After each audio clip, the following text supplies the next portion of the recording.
Deyirəm vaxt var idi. Bu arxa planda olan Böyük Firat kafesi var.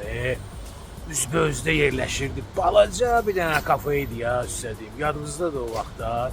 Mənim çox gözəl yadımdadır o. Yəni o vaxt o Böyük Firat ölkəyə gələndə birinci belə ləzzətli, yəni keyfiyyəti hələ bunlar götürdülər. Sizə deyim, illər keçib üstündən bunların keyfiyyəti yenə də pis deyil ha. Digər türk restoranları fırlandılar, başladılar nə bilim da kebab, tikə, lülə, kiftə, bozbaş verməyə. Bunlar amma hələ o türk stilistikasını, türk istiqamətini saxlayıblar.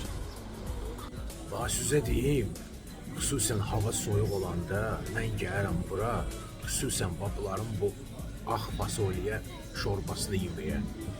Sizi bilmirəm, vallahi mən amma çox bəyənirəm. Məhz bax bunların bişirdiyi.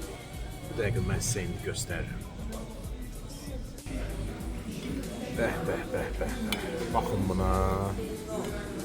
Belə havada adama əməlli başlı gəl deyir. Yenə də vurğulamaq istəyirəm ki, həm də buradan təşəkkür bildirmək istəyirəm bu Böyük Firatın rəhbərliyinə ki, bax bu məhz yəni Türkiyəyə aid olan mətbəxi bu neçə illərdə bunlar qoruyub saxlaya biliblər. Bu qədər qəlbdən qəlbə Böyük Firatdan.